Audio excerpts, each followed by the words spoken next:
Okay, everyone, we're going to get started.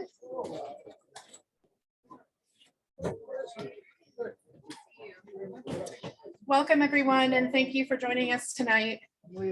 My name is Victoria, and I'm the coordinator of the City Hall Community Meetings. Before we begin, I'd just like to note that there are people joining us online via Zoom tonight.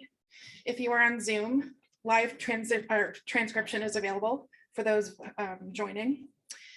If you would like to see live captioning during this meeting, please select See Captions on your screen. Some housekeeping before we begin. There's water fountains right outside this door on the left. Cups are on the table there. Bathrooms are on your right outside this room. Tonight's City Hall community meeting is in a hybrid format. As I said, in addition to those here with us tonight, residents are tuned in online via Zoom. We have a full agenda tonight. Presentations aren't going to be taking too deep a dive into any subject and will primarily focus on main updates. For the sake of time, we've established a process for taking your questions. Once each speaker finishes their presentation, we'll take first up to 2 questions from our live audience, and then we will take an additional 2 online. Sure. To those here in person, please raise your hand if you have a question, and myself or a staff member will come around to the microphone so you can ask your question. Presenters, please make sure to speak slowly and to repeat all in-person questions in person here because the microphone for Zoom is up on the podium. For everyone on Zoom, please write any questions you have in the Q&A area on your screen. Questions will be read aloud by a staff member and be answered by the presenter. And please make sure your microphones are turned all the way up. If we don't get to your question initially, don't worry. Upon completion of each presentation, staff members will be here and also checking online with the Q&A to answer any additional questions by writing in responses. I'd like to take a quick moment to ask all city staff to please stand. If we could go around the room and you could give your name and title. I'll also be repeating your name and title so those on Zoom can hear who's with us tonight. So I'll start from the right with Emily. Hi everyone, my name is Emily Sullivan. I'm the Climate Change Program Manager in the Office of Sustainability and Environment. Emily Sullivan, Climate Change Program Manager with our Office of Sustainability and Environment. Thank you.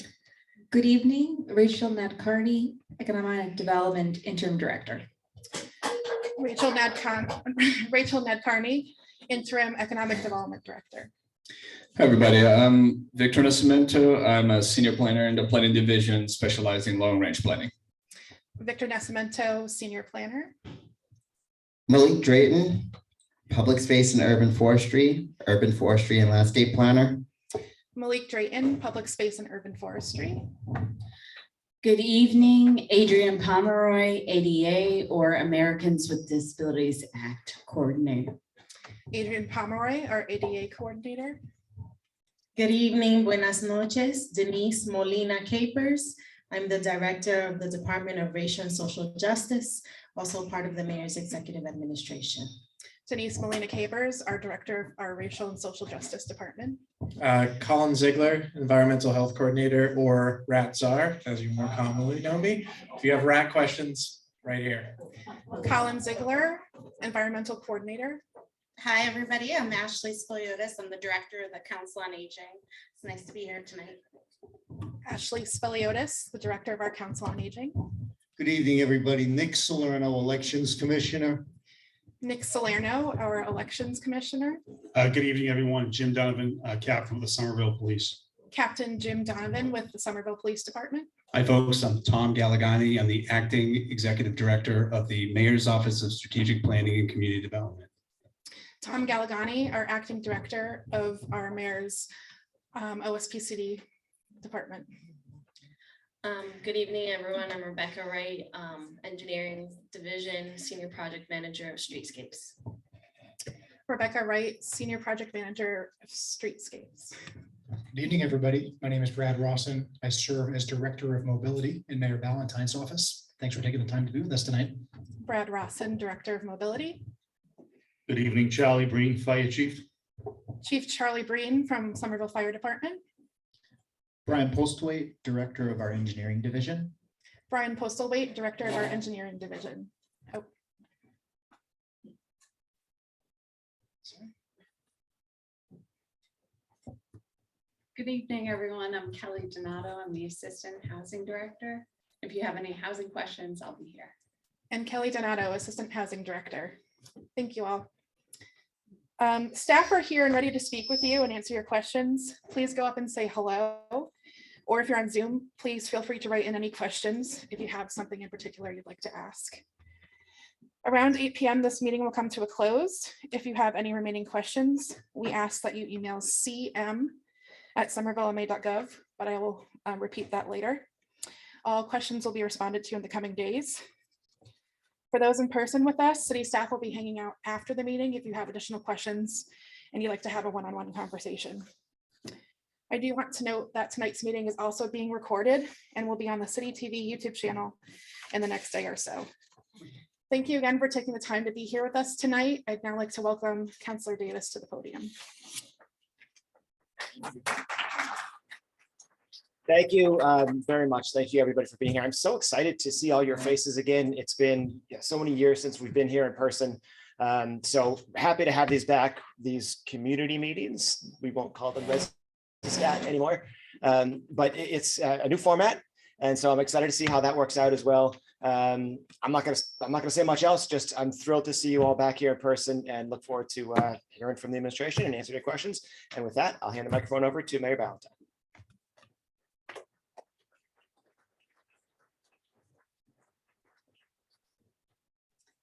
Good evening, everybody. It's really nice to see you all. Thank you. Some of you I've known for a number of decades. You've worked really hard and volunteered your time and expertise over the years. So thank you for that. And it's wonderful to see new folks and making new relationships. My name is Katjana Ballantyne. My pronouns are she, her. And I've attended these meetings as a resident, as a city councilor, as a city council president, and I'm really honored to be here now as your mayor.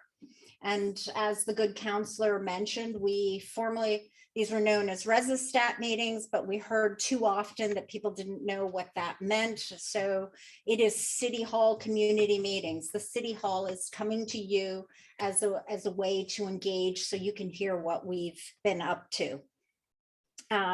For some of you, it might be your first evening. I was hoping I could ask you a couple of questions so we could see who is in the room. So I would say when I ask the question, if you could raise your hand so we get to know who our neighbors are. If this is your first City Hall community meeting, formerly known as Resistat, please raise your hand. Wow, wonderful. Thank you so much for coming. If you've lived in Somerville under a year, please raise your hand. If you've lived in Somerville 2 years or less, raise your hand. Wonderful. Between 2 years and 5 years. Between 5 years and 10 years. 10 years and 15. 15 and 20. Over 20 years? Okay. If you've lived here your entire life, raise your hand. Wow. Okay, wonderful. 21 months in the service. Okay, thank you. Thank you for your service. If you have a pet, raise your hand. Okay, if you have children in the Somerville Public Schools, raise your hand. Okay, and I will venture into asking if you mainly get around the city walking, raise your hand.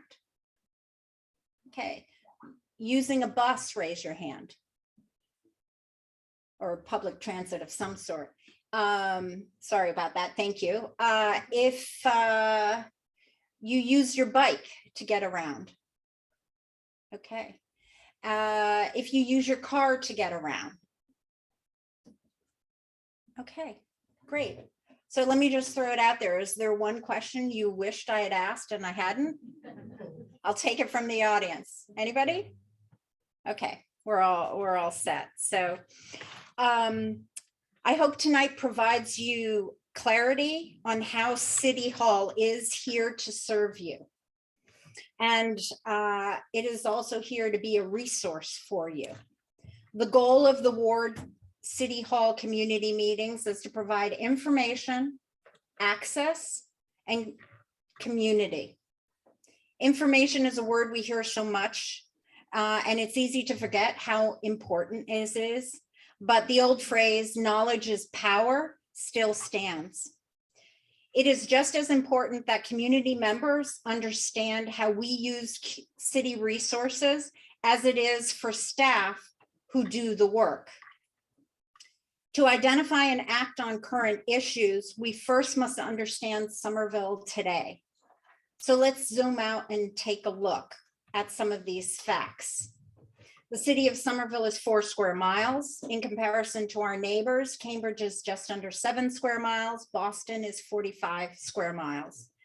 Every 3 years, roughly 60% of Somerville's population turns over. Those are residents moving in and out of the city, and that's roughly 50,000 people. Between 2010 and 2020, the city's population rose 7% to 81,000. We speak 50+ languages within the city of Somerville. We are a community that's 76% white. Our Somerville public schools are almost the reverse. We're a majority minority school district with over 60% identifying as low income.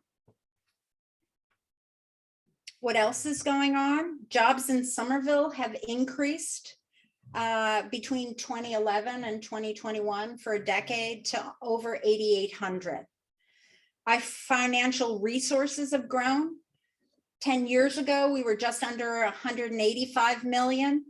For this budget, we're a little over 309 million. We have 17 city parks that have been renovated in the last 10 years. We add about 350 trees to our urban canopy per year. Roads around us. Somerville bears the burden of the regional cut-through motor traffic vehicles, and Ward 6 definitely feels that. So that is 8 out of 10 cars in the city of Somerville are passing through to get to Boston or Cambridge. They're not stopping at a resident and they're not stopping at a business. Our state-owned highways like I-95 and the State Road 16, Alewife Brook Parkway, are feeders. For folks to visualize, I-95 in Medford carries roughly 200,000 vehicles on an average weekday. Route 16, Alewife Brook Parkway carries roughly 30,000. How does that translate to Ward 6? Harvard Street to College Ave, the corridor carries about 12,000 vehicles on an average weekday. Holland Street west of Davis also carries about 10,000 vehicle trips. Broadway and Ball Square carries roughly 12,000 vehicles. Powderhouse Boulevard, nearly 8,000. Summer Street near Hancock Street carries 5,000. Willow Ave near Brown School, 4,000. City policy is to discourage cut-through traffic and to reduce dangerous speeding to keep residents safe. One way we do this is with physical traffic calming, like speed bumps and sidewalk islands. You'll hear more about this from city staff in a few minutes.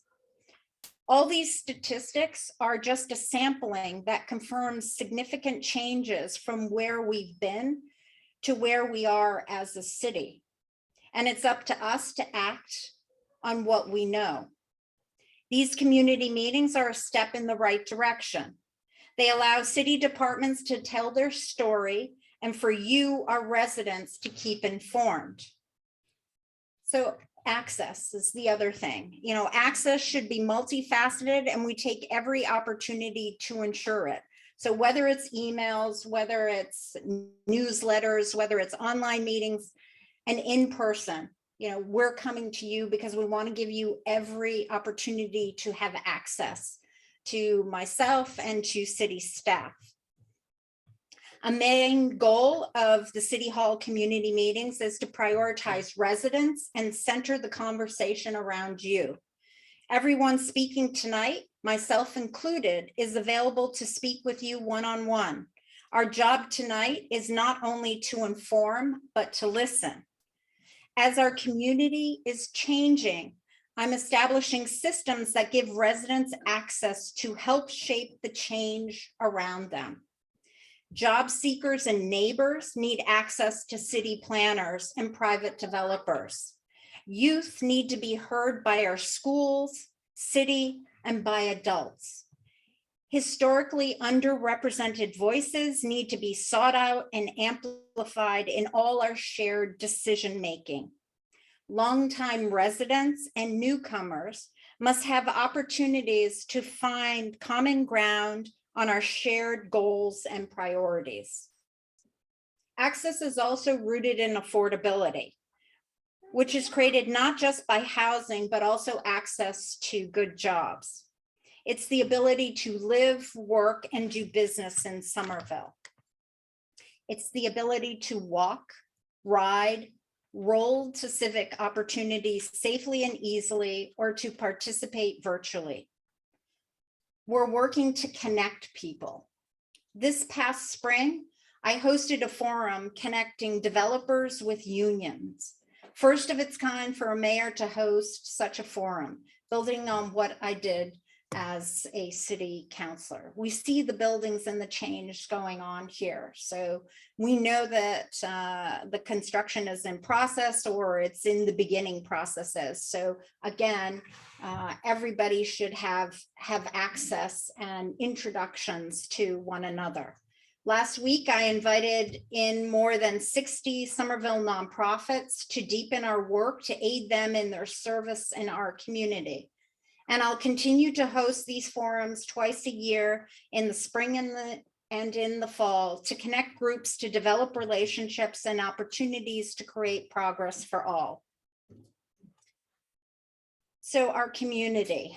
Many of our city's major projects include a public process of getting community feedback.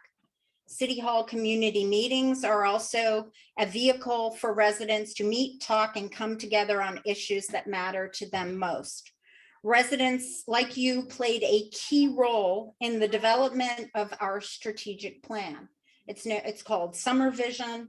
Sometimes it's called Summer Vision Comprehensive Plan, but it outlines where we would like to be in the next decade. The plan captures our goals, our values, directly identifies ongoing challenges. And some of the goals that were included in our vision, the summer visions was affordable housing, job creation, mobility and infrastructure, climate and sustainability, and more. Summer Visions 2040 is greatly echoed in my administration's Progress for All agenda. My Progress for All agenda is a commitment to an open and inclusive government. First, we asked, how do we create progress for all? The answer is through inclusive, intentional efforts, always viewed through the lens of equity. We must make space for all voices, prioritize those who often feel unheard.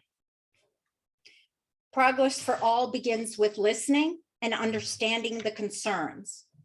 So what have I been doing in the last 10 months since I've been in office is I've been engaging our community. I've held a dozen COVID listening sessions with various resident groups to understand their concerns and ideas, the impact of COVID.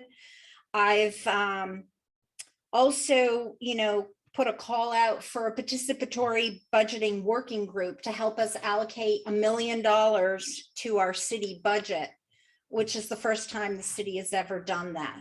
We've also launched a survey called Voices of Somerville. So if you like to work on, online to give your feedback, there's an opportunity for you to do that. And I've met with the youth. I can't keep track at this point. It's somewhere over 15 times to hear what is most important to them. And what am I hearing? I'm hearing that affordability, housing, and living costs are an issue for people. I'm hearing about the impacts of COVID that people are feeling, whether they have financial recovery, health, safety, have access to food. I'm hearing about social justice issues, certainly about the environment, global warming, sustainability, transportation, city infrastructure, our school buildings, our city buildings, street surfaces, quality of life issues like rodent control and public safety. So my administration has taken concrete steps to address multiple areas of concern. On the affordability front for our youth, we funded free breakfasts and lunch in the Somerville Public Schools. Our youth starting in 7th grade have free T passes, and that's the link pass. So that's bus and subway. To help ease in the COVID recovery, we have food security and access. We have a coalition that helps us, the Somerville Food Security Coalition, that helps us and guides us and provides services. We have the Somerville Mobile Farmers Market. We have citywide $15 SNAP and PEBT match programs at the Somerville Farmers Markets. We have a cab to health program, which provides free rides to grocery stores, food pantries, farmers markets, or medical appointments. Economic Development has awarded small business grants. We have free and rapid tests, K95 masks available at City Hall and all libraries. We have rental assistance, which we call flex funds. If you're struggling with paying your rent or your utilities. In the social justice realm, I'm happy to say we're fully staffed now in our racial and social justice department. Our director, Denise Molina Capers, will be talking a little bit later. Our Summer Viva Office of Immigrant Affairs has expanded now with 6 languages offered for interpretation and translation. That's Spanish, Portuguese, Haitian Creole, Nepali, Chinese, Mandarin, Chinese, Cantonese. We had a historic increase that I put in the budget, 10% in funds for the Somerville Public Schools. What are one of the concrete impacts of that is we've added 10 additional mental health staffs at all levels within the Somerville Public Schools, from behavioral therapists to social workers to redirect employees and more. In the affordable housing realm, I added $8.5 million to the Affordable Housing Trust Fund for land acquisition. We've used an interesting financing tool that the state allows us to use for nearly 300 affordable housing units up at Clarendon North Street Public Housing. We're going to rebuild, or I should say, the development team is going to rebuild the 216 really in poor condition housings, and plus we're adding another 80 units on top of that. And we have, recently had, I think it's 82 affordable housing units within the community, whether it's been built by developers or nonprofits, or we've added 6 through the Somerville Community Land Trust. So where are we headed? We're looking at, or we have launched, I will let Denise Molina Capers talk about this. Sometimes people know it as reimagining the police, but it is reimagining public safety, because many people have told us public safety is many things. It's not just defined by one department. Having help hiring, we're also hiring at the city. So we need an arts development manager, a health communications officer, a chief administrative officer. We're hiring in the public schools. So please, if you want to be really cozy in our 4 square miles, look on our website. If you have concerns that are not mentioned tonight, we are here tonight and beyond to talk with you. Know that we are hard at work in numerous other areas, and we're actively assessing all city activity. As I stated in my inaugural address, my pledge to you as mayor is that I will always have an open and honest conversation with you about the issues we face and our plans to address them. The City Hall community meetings are a vehicle to do just that. Thank you for your participation as we continue to build progress in Somerville.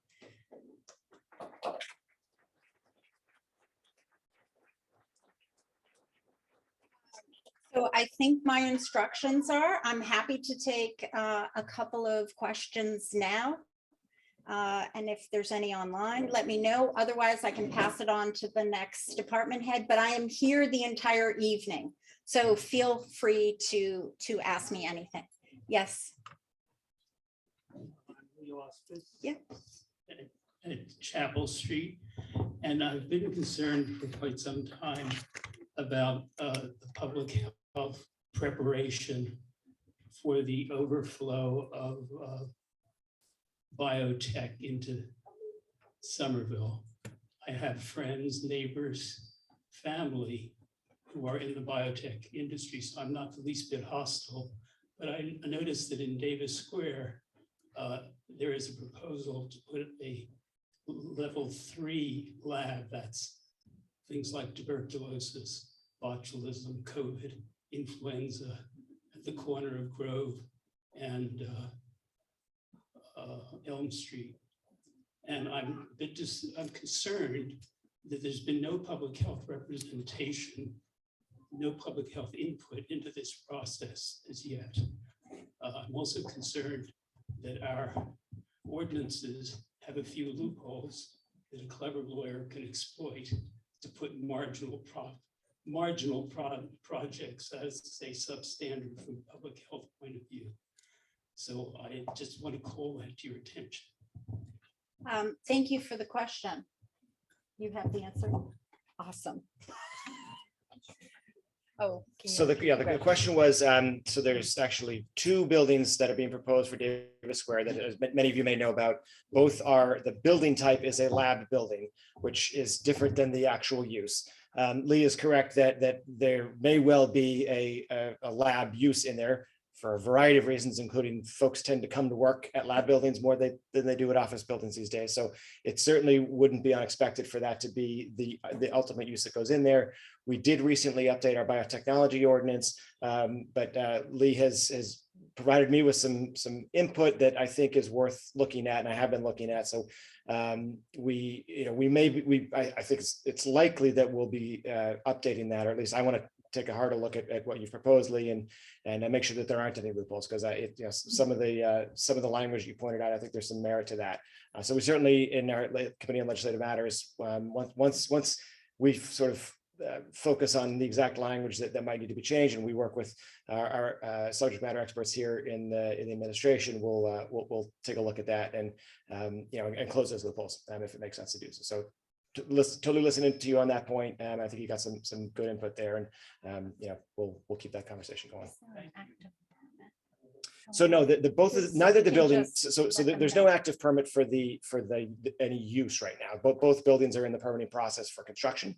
None of which has started yet. And I don't know, Tom Gallegani may be able to give us a more detailed, the last time he and I spoke was a week ago, and things change in a week. But both of those are in the works. As many of you know, there's been a number of public meetings, and their plans are available online. Probably through the planning board is probably the best place to get those, the latest versions of the planning board website. But those buildings are, to be the next few years those are constructed. And then to my knowledge, and I'm looking to Tom or to I don't think there's any actual tenants being considered at this point on the upper levels that they're not to that point yet. That answer your question? Yes. Okay. Thank you. Thank you. Thank you. Sure. Hi. Hi, I live around the corner. This is Miles, my 2-year-old. He's excited to meet a real mayor because he sees them on Paw Patrol.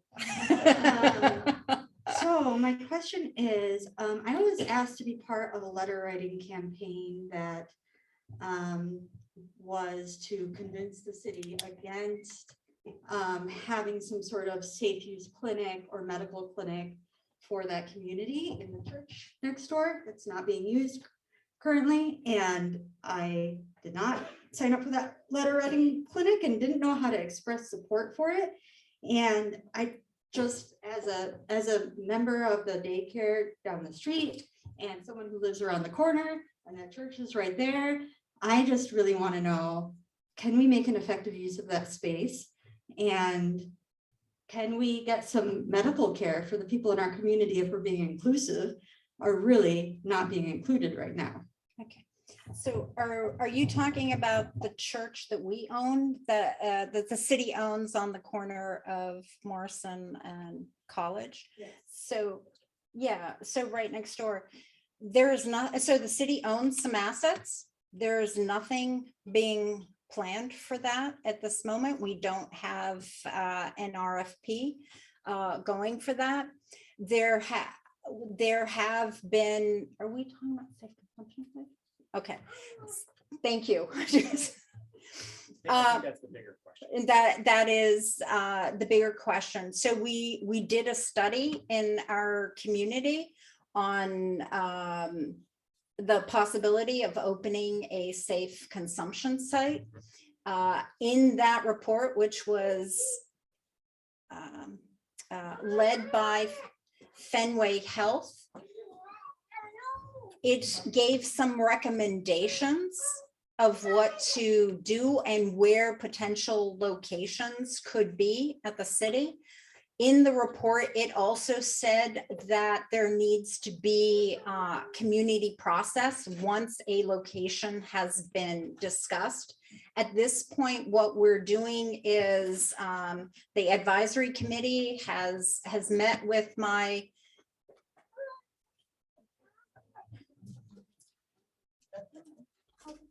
You've taught him well, yes. Healthy choice.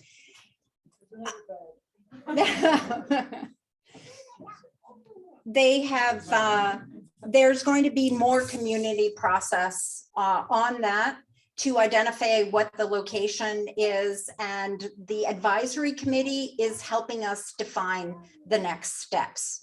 But the goal is to help and to be compassionate and to work as quickly as possible.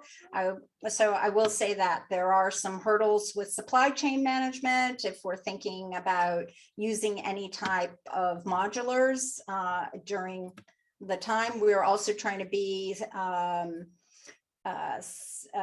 supportive of also the change that's going around here in Davis Square. But the next steps are with this advisory committee is to do, I think what they've said, I would say the meeting was just yesterday and I had a conflict, so I wasn't part of that, is that they're going to have define probably another, not another, but a sort of a rollout team to make that happen, and then figure out the procurement process and have community process. Hi, Harriet. Hi, I'm Harriet Randvick, a longtime resident. They're going to give you the microphone. No, I can. My name is Harriet Randvick, and I'm a longtime resident of Somerville, 40 years just about, raised my kids here. And I've been blind since I was 14 and very active in disability issues for many years, and have applied to become a member of a commissioner of the Persons with Disabilities Commission. And I'm so glad that we have such a commission. And we've had applications, and at first 3 were, I think, considered very good ones. I'm one of them. And then it's been reopened. And I'm just very eager to be a full commissioner, because until we have 5 full commissioners, we really can't move forward. And we work a lot on everything from making sure our sidewalks are accessible, even though we need to eat outdoors, and just pay attention to all the details that need to be looked after, and look forward to closer connections with everyone in the RSJ division, to just because crossing all those inclusivities and justice stuff, disability is a major issue. So look forward to hearing from you, Mayor Ballantyne, when you might predict that appointments may be made. Thank you. Thank you. We are going through the process of the applications. So my staff, I don't know, Adrian, if you have any updates on that or no. So it's with Hannah. Yes, it is with Hannah. Okay. Okay. Thank you. So I know there was a whole slew of applications that have come in, so they're reviewing them or they've advised already. And I believe there's an attempt to put some forth in the next city council meeting, which is next week. Yes. So I think, should I pass it on to someone else? I'm here all evening, and thank you.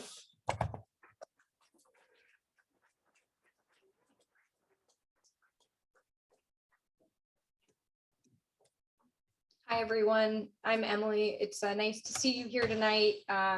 Tonight, I'm going to provide updates on 3 different programs that the Office of Sustainability and Environment manages. So OSE is a department that works to improve the environmental performance of city government and the community. OSE implements different programs, policies, and projects to reduce greenhouse gas emissions, in energy usage, to minimize environmental impacts and waste, to adapt to climate change, and then to further equity in the community. OSE is a growing department. We currently have 5 staff members, but we do have 2 openings, as the mayor alluded to, that there are some in the city. And so the first program that I'll speak about tonight is the Community Choice Electricity Program. This is the city's bulk electricity purchasing program. By leveraging consumer power, the city is able to offer more stable, competitively priced energy rates in more cleaner energy products. So you may have received a mailer about this sometime this fall. But so essentially the CCE program contract was renewed this year, and effective actually 2 days ago, there are new energy rates through the CCE program. There are 3 different levels of energy products that residents can select from, with varying levels of renewable energy. I will say that this most recent CCE contract renewal doubled the amount of renewable energy offered through it. And so it's a renewed contract. It's regional local energy that therefore supports regional clean energy products or projects and jobs in New England and a bit in New York. And so if you're interested in this program, if you don't already participate, just a few things to note.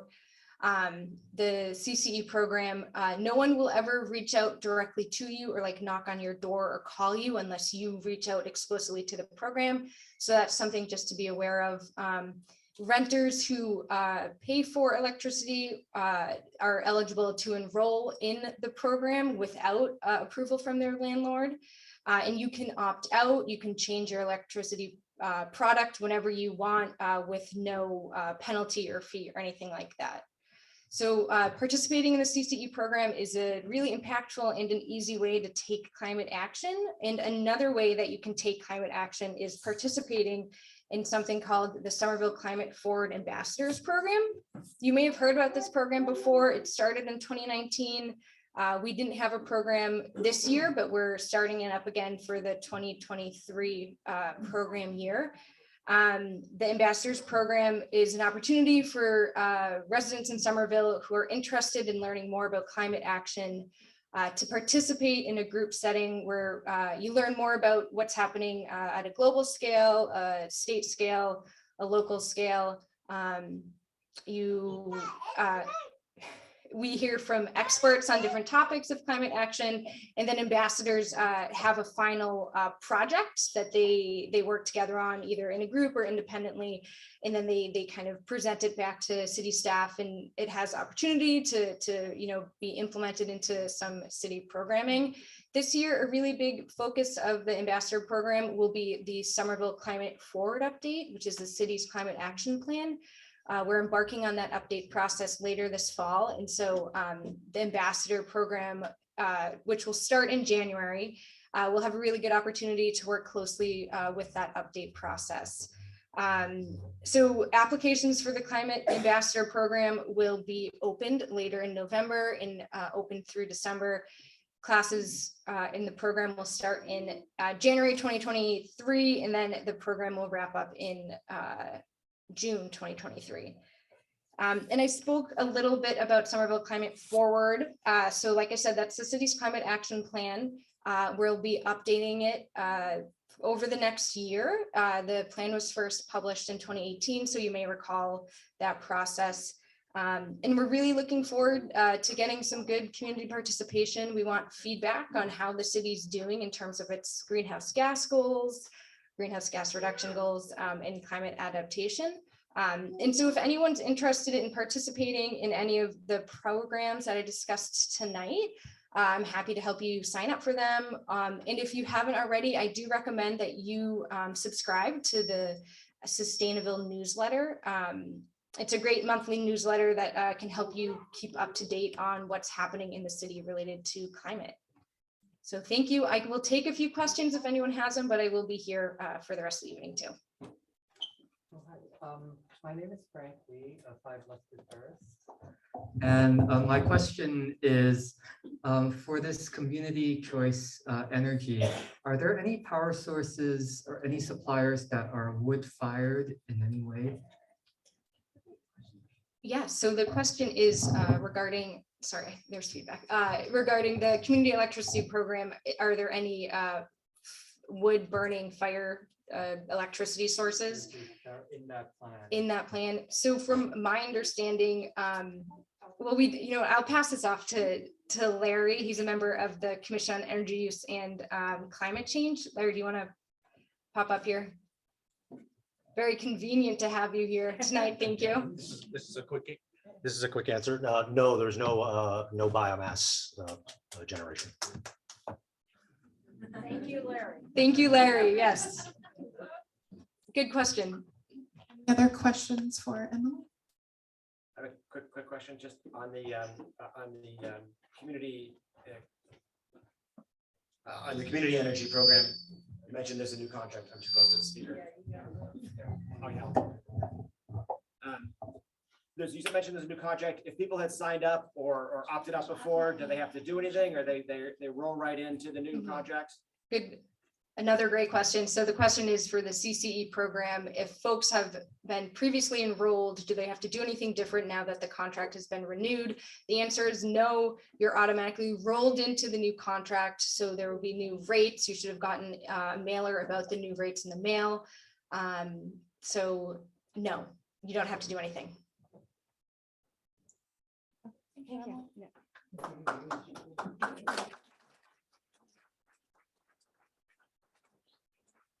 I just want to introduce for you, those of you who might not know, but Representative Christine Barber is here this evening.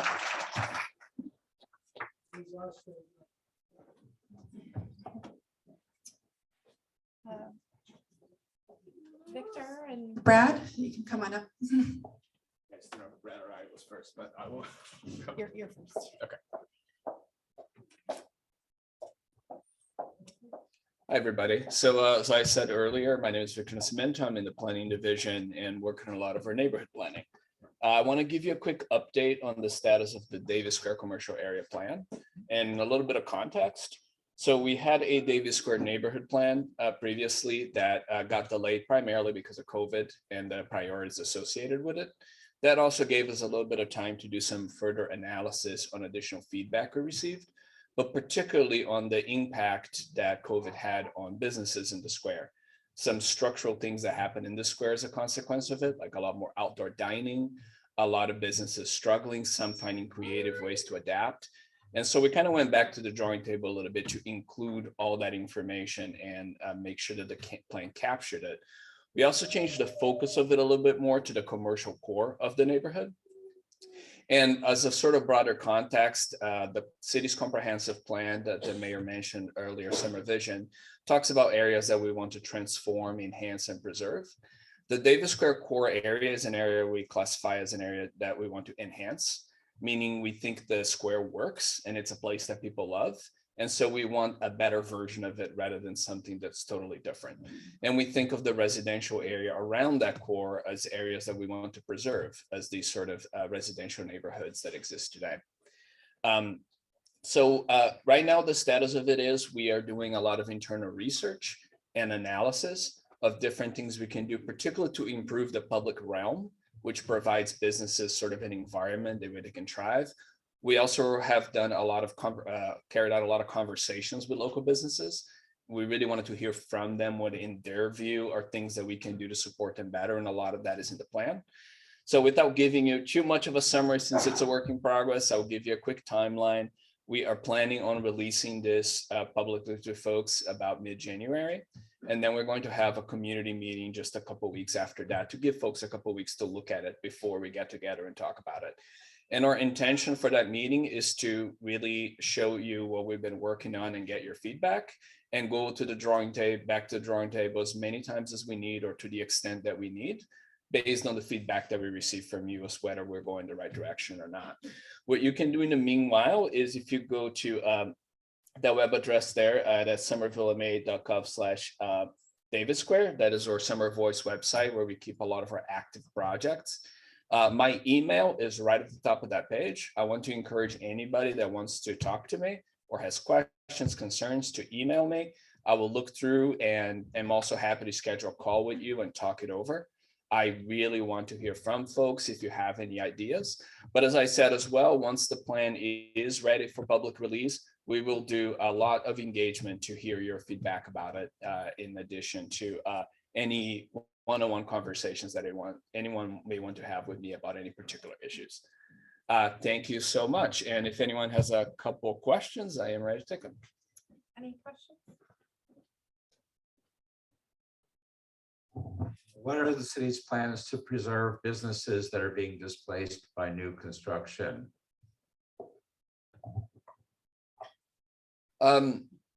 That depends on the particular case scenario. And in the neighborhood plan, we're really thinking more in the context of how we can provide an environment that helps business succeed. I think as far as questions about specific developments and specific business that are being displaced and what we're doing, economic development would be better suited to answer that. So if you have a particular you want to bring up, perhaps Rachel can give you some clarification on it.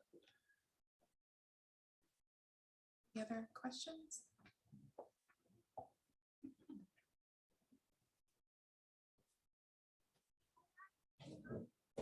Hello, my name is Charlie Red. I'm the owner of Dragon Pizza in one of these proposed buildings.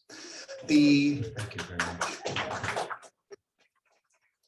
Been open for 4 years. I've been a resident of Somerville for 17. You all have been very supportive of our business, and I appreciate it. Before COVID, there was a meeting proposing the building. Victor, excuse me, you were Economic 11. Do you mind reviewing for the constituents here and for myself? I mean, I'm living it, so I know it. But there have been some articles placed recently, and we're getting a lot of questions from the community about the status of our building. Do you mind reviewing the past, the present, and any quick estimates for the future of our building on the corner of Elm and Grove? Unfortunately, I would want to check. You want to do it? Okay.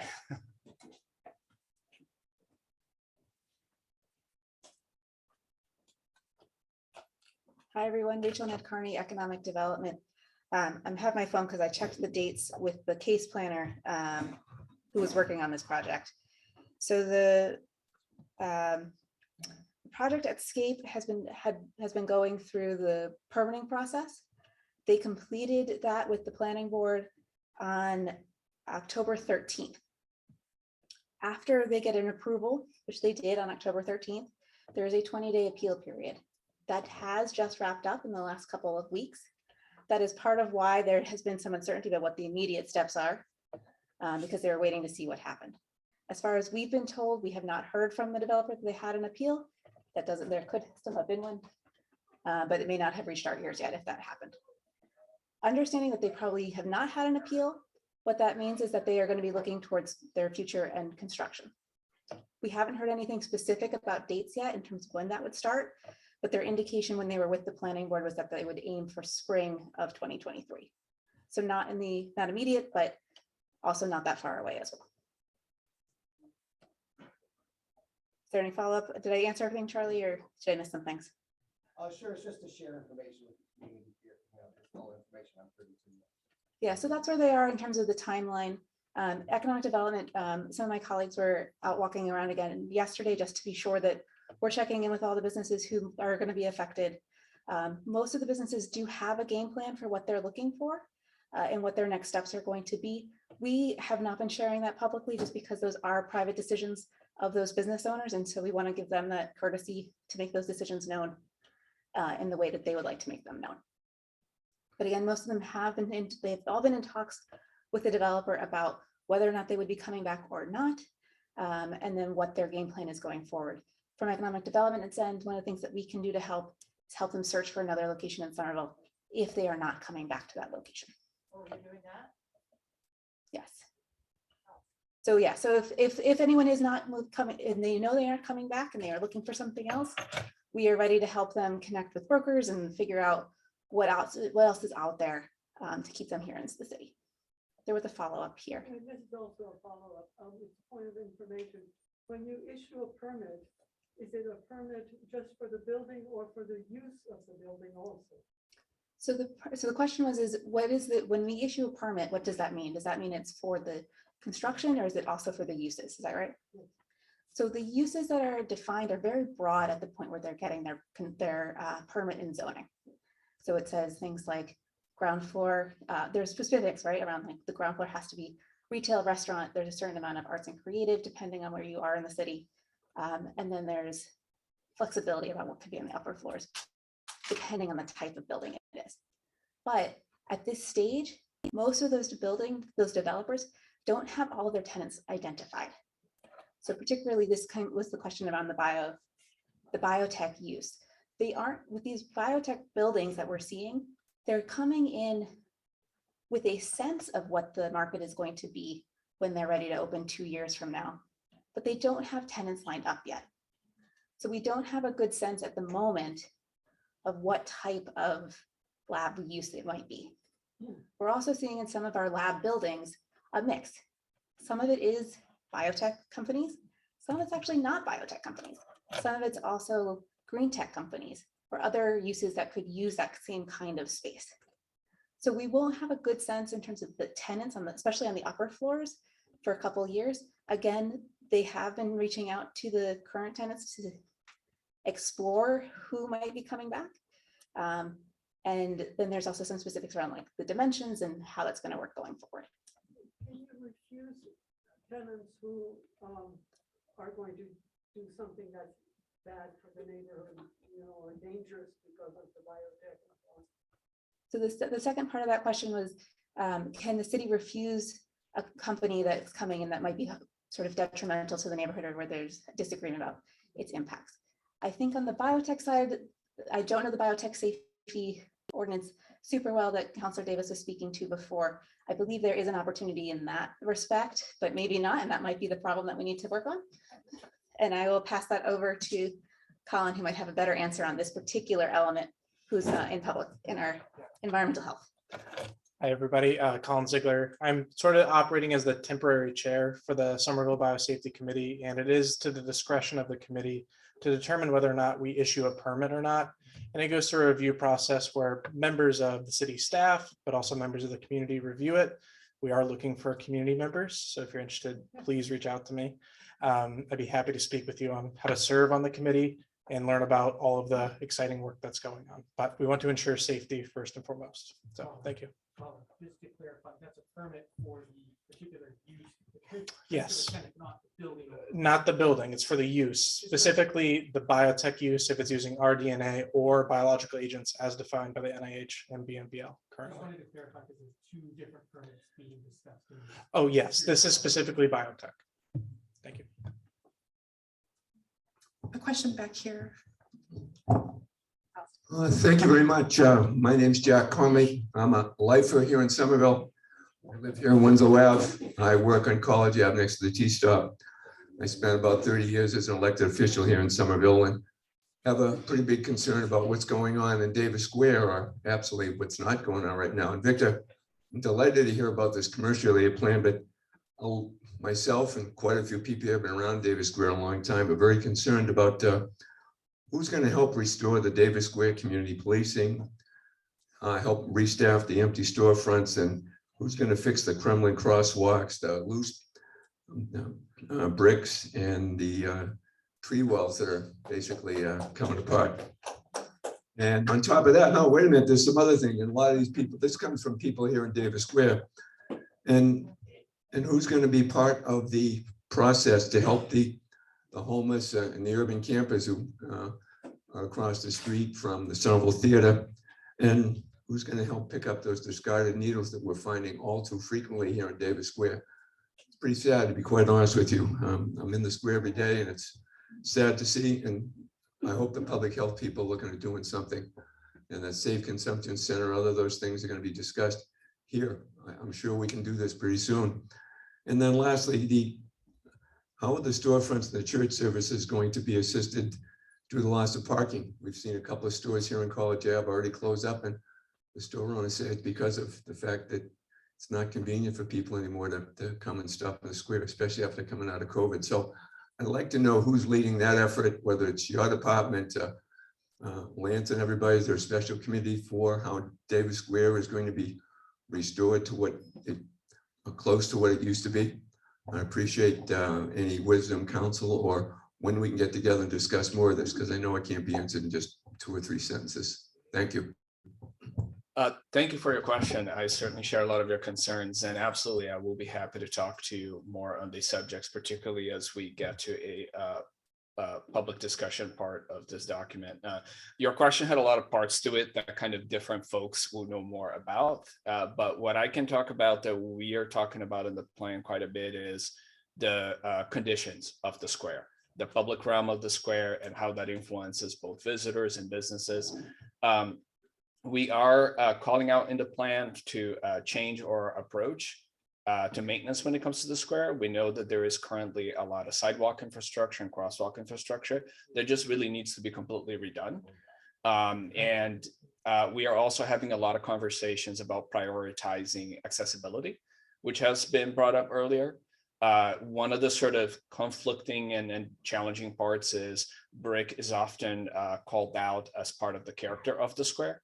But brick is also not the ideal material to maximize accessibility. And so we're talking about how can we make the use of brick material an accent, a thing that is part of the public realm, but really ensuring that our sidewalks prioritize above anything else accessibility for folks, not only who may have mobility challenges, but also folks who are carrying something with wheels. It could be a wheelchair, but it could also be a cart. It could be a stroller. So we're thinking about all of that and how we can improve the public realm. Another topic that has come up a lot in that sense is the need for Davis Square to have some kind of business organization. We know that some of the coordination that would really kind of maximize the square to create a great environment beyond the maintenance of the infrastructure, which is a city responsibility, but that having some kind of business organization could really assist with that as well. So we're making suggestions about how we could facilitate that in the plan and encouraging the business community to do that as an outcome of this plan as well. As far as our plans for traffic and parking, Brad, who is here, I can speak a little bit more to that. And I'm sure he will get a chance to come after me, and also let him address that. And as far as the issues around homelessness and drug use, that's something that would be better addressed by one of our health oriented folks. If anyone wants to speak about it now, or perhaps this can be addressed at some point later in the evening. But I totally agree with you that is a key concern as well. And so if also to go back a little bit as well, because I wanted to clarify about earlier, I encourage anybody to, if you have questions about the status of specific projects in the square, we usually have planners who are assigned to work on a specific project who are really going to know exactly what's going on with it. If you email planning@somervillema.gov, that goes to the whole planning division, and we can direct that question to the person who is really hands-on with that project. So if anyone is curious about a specific development and its most up-to-date status, that's what I encourage you to do, because you got the best information that way. Thank you. We'll move along to Brad.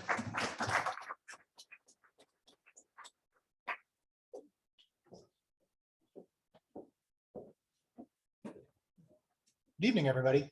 How's the volume in the back? Okay. A little low. See if I can avoid feedback. Okay, so I'm a musician. You would think that this shouldn't happen very often for somebody who knows how to be in front of microphones. Hi, my name is Brad Rawson. I'm a Somerville resident. I'm a parent in our amazing Somerville Public Schools. I live in Ward 7, Teal Square. I've served this incredible community for 15 years. So I see so many faces of folks who have been here through thick and thin, folks who've been here longer than I have, folks who have helped me understand the long history of this community. For all of you, thank you. Brian, thank you. Jim, thank you. Jack, thank you. Our generation of public servants needs to learn from the folks who have been here through thick and thin. It is our work to carry on your values and make sure they're reflected in the modern era. The team that I lead is responsible for a variety of work. I'm going to touch on a few specific examples tonight. If you really want to boil the mobility division's mission down into the kind of the distilled version, our first job is to make sure that nobody in our community is run over by a speeding car and killed. Who remembers Leah Zalman? Was anybody friends with Leah, neighbors? Leah died 2 blocks from here 2 years ago. It was election night, 2020. Her death haunts me personally. I feel responsible, and our industry should. It is unacceptable. 40 years ago, this society decided that speeding suburban commuters through urban areas was an effective transportation policy. The mayor talked about it. Our residents for 15 years have told me in a variety of jobs that it's unacceptable. And now it's my job to make the hard calls, to work with you all to save lives. We're doing that every day. It's also a part of our team's job to make sure that people can get around without a car, with reliable buses that get you where you need to go on time. I'm going to talk about that in a second. And then it's also my team's job to work on mass transit extensions, the green line that so many of you have your fingerprints on. Brandon, Ron, so many of you were working on these issues before I arrived 15 years ago. So with that as summary, 3 quick themes for us tonight. Has anybody taken the time to write in to advocate for preservation and enhancement of MBTA bus service in Somerville over the last 6 months? Thank you. Your voices worked. Your words mattered. And you know what? So did the mayors. So did Representative Christine Barbers. So did Councilor Davis's and his colleagues. The MBTA has a bus network that really reflects like the 1950s streetcar era. It has not evolved with the times to reflect new travel patterns, new density, new jobs, new services, healthcare, education. These things have all changed, but the bus system is kind of stuck in the past. So we need to be cautious and credit the MBTA for thinking strategically about making a bus network region-wide for 100 cities and towns that works better than the one we have today. Because honestly, I ride the bus at the City Hall a ton. There are drop trips all the time. When I get out of a late meeting at City Hall, it's coming once an hour frequency. That is unacceptable in a world-class urban environment. So credit to the T for trying to marshal the resources to repaint the canvas of its bus network. But here's the head scratcher. They got their first draft terribly wrong. A community like Somerville, where before the pandemic, 16,000 bus trips every day began in our little 4 square miles over 14 routes. They cut them to like 6 or 7 routes. If you live in Winter Hill and you want to get to an appointment or a grocery in Davis, 89 bus gone. I'm like, huh? What? 87 bus. You live in Clarendon Hill, Teal Square. You want to get to the affordable, culturally relevant grocery store on Somerville Avenue. That bus is out of the plan. And so Somerville residents rose up. We did it respectfully and diplomatically, like we do so well. And the mayor was, in my opinion, one of the most forceful and diplomatic advocates in the entire region. And I'm delighted to report to you all that because of our advocacy, the MBTA has published a new draft and it's so much better. 89 is saved, 87 is saved. We are going to get so much more bus service. And not only are we saving things, we're working together to make sure that the bus doesn't stop running at 6 p.m., that it doesn't stop running on Sundays. The new plan is going to have 25% increases in overall service over a 5-year period, and it's going to have steady around the clock service. That's really, really important because the old style of just peak 9 to 5 workers, which is coded language for white collar suburban white men. Let's be honest about this. That is an outdated model of public transit. And it's great that the MBTA is trying to provide better midday trips, better night and weekend trips to serve different types of travel. Fight's not over. We're going to still stay plugged in. We anticipate that the MBTA will be proposing this. And I want to be super clear with all of you. It's going to take 5 years for them to implement these changes. They're not going to flip a light switch and have no buses or have different buses next year. 2023 to 2028 will be the implementation schedule. If you are interested in learning more about these issues, please email transportation@somervillema.gov. The mayor, Lance, Christine have all been super involved. We can get you plugged in. We have a huge network of activists focused on transit issues in Somerville. We've been even have an official advisory committee to the conversations that we had earlier about all the different commissions and committees, the mayor's pedestrian and transit advisory committee. So keep the faith. Mass transit is not dead. Cities are not dead. COVID will not keep us down. We actually have to evolve with the times and make sure that people can get around on the bus. Next slide, please, Victoria. Green Line extension. I could ask the same question. Who's attended a public meeting? Who's written a letter? Who's demanded that the Commonwealth fulfill its commitments to mitigate the air pollution caused by the I-93 Big Dig 40 years ago, 30 years ago? Anybody? Yeah, come on. Yeah, we've all been involved. We're so close, folks. We're so close. Thank you for your patience. For folks who live in the Ball Square side of the neighborhood, thank you for dealing with the terrible, terrible disruptions of bridges out. Chief Breen, thank you. You and your team have persevered and who have continued to make response times work with bridges closed for like 2-3 years. This has been scary. This has been hard. Earlier today, to a question earlier about business engagement, Rachel Nadkarni, our great economic development director, was meeting with Ball Square businesses. And they said the same thing that you said, Jack. It's been a hard COVID period. And Rachel and the rest of us are really working hard to make sure that the tools are there for folks to thrive in this new era. But we're so close, just a couple of weeks until this service opens. So for folks to visualize the latest information from the T, end of November opening for the Medford branch. Trains are already running on Union Square. That's amazing. They're going to be running to Ball Square and to Tufts Hillside. Well, not Hillside Lee. They're going to be running to Tufts Medford. We're still going to keep up the fight for the Route 16 extension, but that's probably end of November. This community's advocacy also ensured that the Somerville community path would be extended as part of this once in a lifetime construction project. And this stuff just doesn't happen, folks. It's because we demanded that they not value engineer that stuff out. It's because Mayor Ballantyne, which was a councilor, helped make hard calls about, allocating local funds if necessary when they try to take ransom our local resources for the community path. They could have canceled this thing and we never let them. They could have removed the community path. We never let them. So if you're a dog walker, if you're a stroller, if you're a bike rider, you are going to have a safe off-street connection to Leechmere, to Museum of Science, to the Charles River Paths, just a couple months from now. Again, setting expectations. Green Line service will open end of November is what they're telling us. About 2 months later, the community path will open. There's just finish work that the contractors are doing. We also want to set expectations. It's only fair to look you in the eyes and say that the section that you love, for example, between Willow and Cedar, is not how the new community path is going to look. It's going to look like this picture on the bottom. It's not as pastoral as we want. 10 or 12 feet wide, fences on both sides. In some cases, big retaining walls and hill slopes above, but it's a community path and we could have lost it. It's better than the alternative. So the city of Somerville will be responsible for care and maintenance of these issues. Our first responders will respond to emergency calls. Our water and sewer group will be cleaning catch basins. Our DPW crews will be plowing snow. We've been planning for this, but it's going to take a learning curve. We ask that you be patient, that you use 311 if you see a light bulb out or a snow plowing issue. We ask that you behave with grace.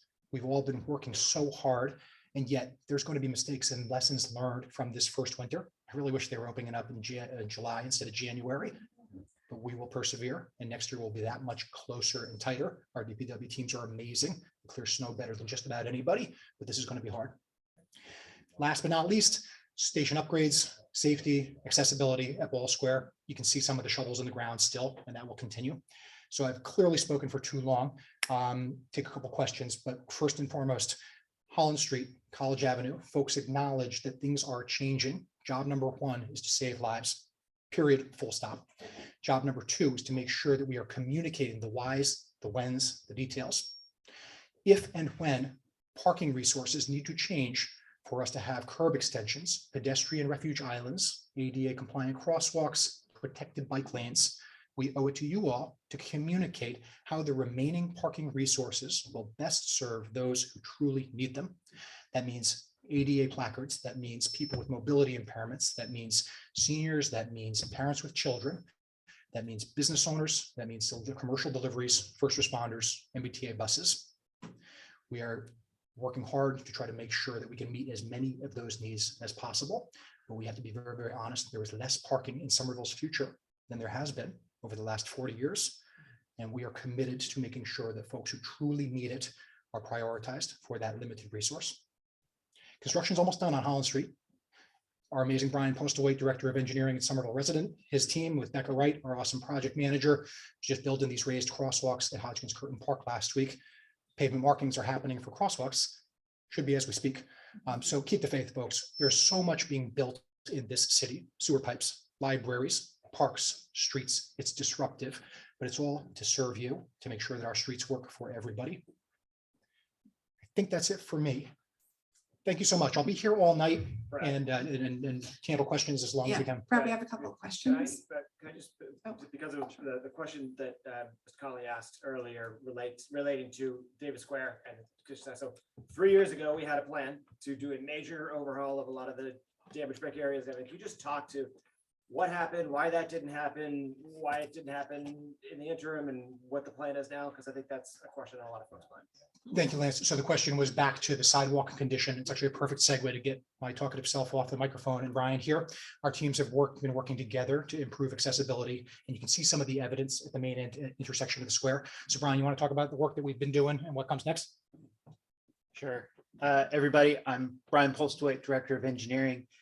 Unfortunately, this question is going to steal some of the thunder of what I'm going to talk about in a moment, but I'm more than happy to speak a little early on it. Yes, a few years ago, we did have what we thought was going to be a really fantastic project. Unfortunately, the bids came in not very fantastic. It was way too expensive for what we could afford at the time and had the ability to manage. So we went back to the drawing board and we know, as Victor was talking about, there is a long-term plan for the square. So rather than trying to come up with a solution that's going to preconceive of what that long-term plan is, Our goal right now, knowing the condition of the sidewalks and the crosswalks in the square, is to make them safe, to make them accessible. And so you probably have seen the construction that we've done right in the intersection, where we have replaced the sometimes crumbling brick accessible curb ramps with stable concrete accessible curb ramps. We also removed the failing brick out of the crosswalks and replaced them with asphalt, and we will have standard MUTCD crosswalk stripes coming down. If they are not there already, they're going to be there within the week. And that is the goal right now. In the next streets construction project, we're also going to include replacing a 5 or 6 foot accessible sidewalk along the brick corridor sidewalks, so that we have a nice, stable, firm concrete path that will be able to withstand all the damage we can throw at it until we get to the point where Victor's plan and the future plans for Davis Square can come into fruition and make that work for the time being. Thanks, Brad. We just have a couple of questions for Brad. Hi, I'm Rachel Evans. I've lived in Somerville longer than you, but less than Jack. I am a pedestrian, a bicyclist, a car driver, a tea user. I have 2 separate questions. I hope you'll indulge both of them. The first one is, we have lots of city and state laws, ordinances about traffic and parking. And each and every one of us know that they're not currently being enforced in Davis Square. There are double parked cars, there are idling cars, there are loading and unloading trucks standing on the crosswalk. Why are we not enforcing the existing laws? Rachel, thanks for the question. So just to repeat it, question about enforcement in all of its forms, Rachel. So I think you described moving violations as well as illegal stopping, loading, double parking. Mostly parking. Yep. So to be clear, Captain Donovan can chime in here. The city's parking department is responsible for the enforcement of stopping violations, typically. And we have an amazing director. Her name is Suzanne Renfit. She runs a big department, and PCOs are constantly making the rounds. And yet so many of these violations, Rachel, are 5 minutes. And so by the time that somebody files a 311 request, and then maybe 15 minutes later, whoever's on shift from the parking department gets there, that moment is past. As a result, we are looking into other ways to achieve enforcement. Some of it is about actually how we regulate the space, making sure there's enough loading zones with the right information for merchants and for the trucking industry. So that's something that we're working on in Ball Square right now. Sorry for this squeaking. Another thing we need to be thoughtful about this is automated enforcement. The city is currently doing a couple of pilots related to data collection about how frequently things like double parking happen on the heart of Elm Street near the corner of Chester. And that's going to help us learn. We need to make sure that we're consistent with our surveillance work, that privacy is respected. But when you look around the world, places like New York and so many others, state laws often allow for more flexibility on automated enforcement than we have around here. But that said, there are things that we can do even in the absence of legislation. We can continue to invest in our workforce in the parking department, making sure that we're growing and retaining that workforce, training them, giving them the technology tools that they need to do their job. The city has just finished up a parking study that we're working on with the mayor and the city council. That's going to be one of the main recommendations, is sustained investment so that those professionals have dignified, safe, and effective ways to do the enforcement. It's a long answer and it's a little vague. I acknowledge that, but I want you to know that we think about this stuff all the time. We observe it too.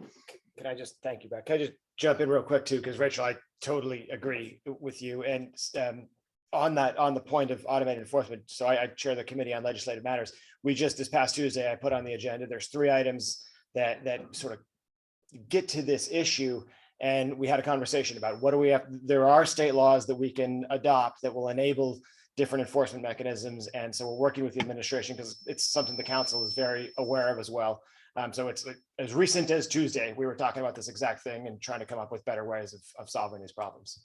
Thank you, Lance. Please stay there for a moment because my second question will include you and Brian and Jack Connolly, because I have a child who's 20 years old. And when she was an infant, I tried to cross Elm Street with her in a stroller. There was no curb cut and there were cars parked on that crosswalk. And I have, before 311, I sent letters, I sent emails to every counselor, to the mayor, to the traffic department, every year. My daughter's now 20 years old. And that crosswalk still doesn't have a curb cut. It still doesn't have a bump out. And the flashing pedestrian light, thank you very much for putting that in. It's broken for the 5th time. And I submitted a 311 request a month ago and I got no response. I submit 311 requests about this particular crosswalk 3 or 4 times a year. It's on Elm Street at Willow. Elm, Willow, and Beach. And I have a neighbor who has a mobility impairment and she uses that crosswalk every day. And she has been very close to being killed several times. And it seems like the city wants to wait until someone gets killed before they address a dangerous crosswalk. Rachel, thank you. So again, to summarize, the question was about a specific location at Beach, Willow, and Elm, which I think everybody knows is a very uncomfortable and unsafe intersection.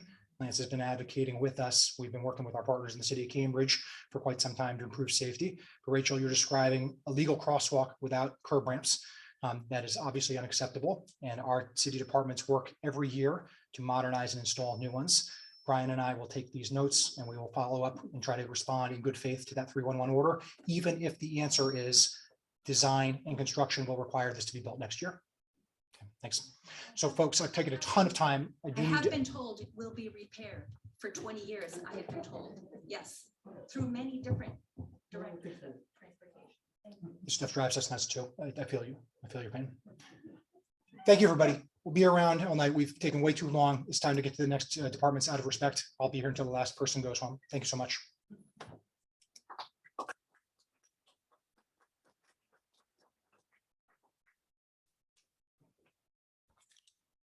On there.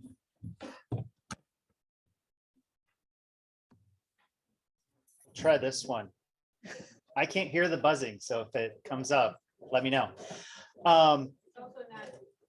Oh, and you can't even hear me. That's a bigger problem. Does this work better? Okay. All right. Again, I am Brian Polstwaite, Director of Engineering. Is that better? Yeah. I wanted to remind everybody, we have a new streetscapes project manager. Our department is mostly staffed with project managers. About a third to half of everything the engineering division does is construction in the city rights of way. And thank you. No, don't worry about it. Have a good evening. Go to bed.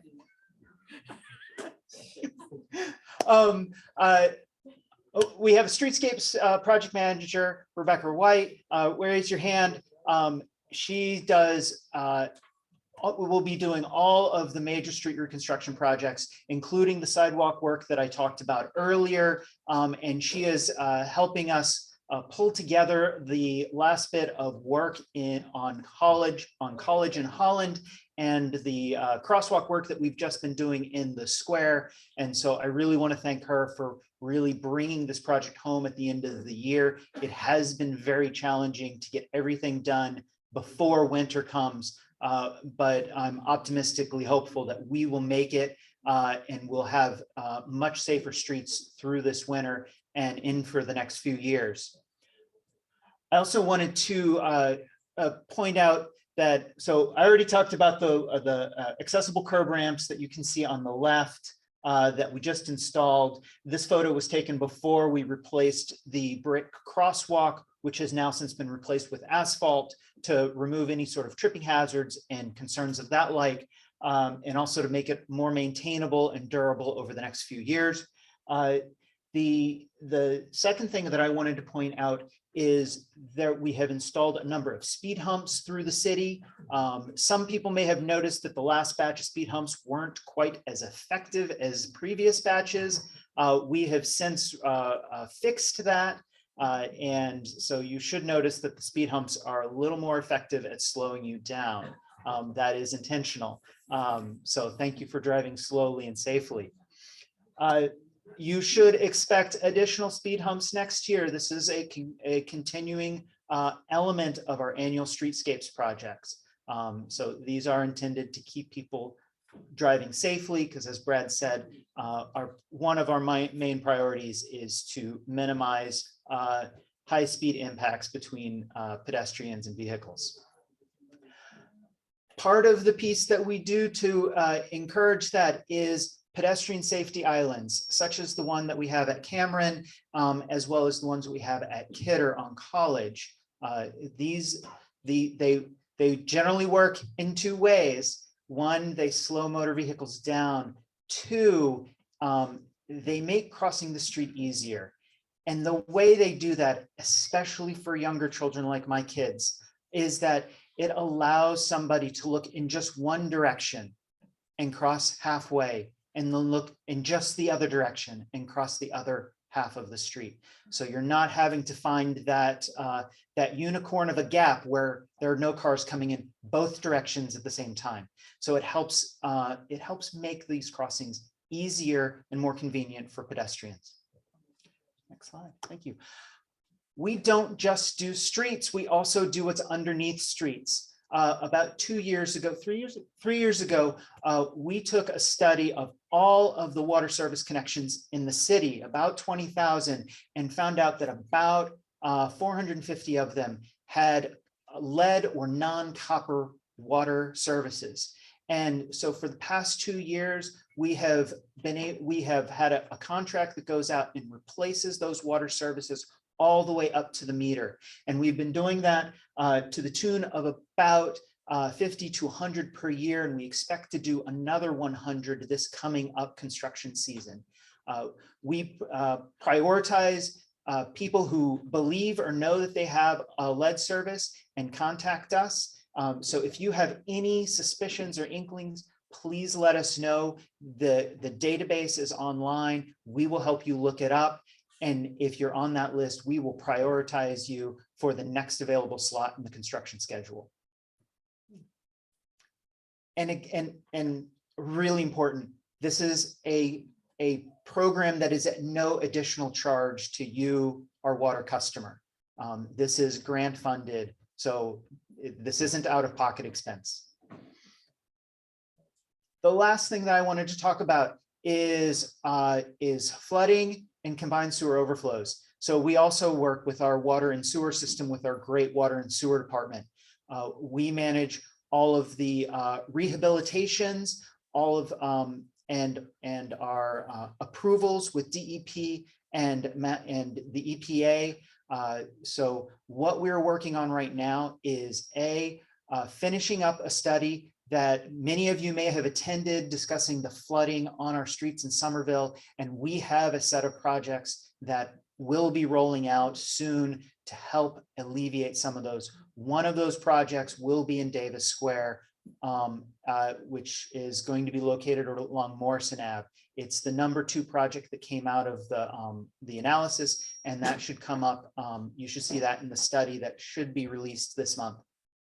And second, and immediately following this floodwater study, is a combined sewer overflow. Who here knows what a combined sewer overflow is? I feel so sorry for you. So a combined sewer overflow is over half of the sewers in our city are combined, where storm drain and sanitary sewer flows together. And when we have really, really bad rainstorms that even the MWRA system can't take it, that stormwater and sanitary flows overflows into our rivers, into the Ellsworth Brook, into the Mystic River. It is not a good legacy that our forebears left us, but we are trying with your help to make that better and to make our rivers safer, to make our streets cleaner, and to provide a better and healthier life for all of us. This is something that we're studying now with our colleagues in Cambridge and at the MWRA to improve this and to come up with a robust plan for reducing them to at least a bearable level, if not removing them altogether. So as you can see, I talk almost entirely about construction, and I know construction is hard. I've lived through it. A lot of my neighbors have lived through it. I'm sure all of you have lived through it. We really, really appreciate your patience as we work through this, as we work to make Somerville a healthier and safer city. Thank you.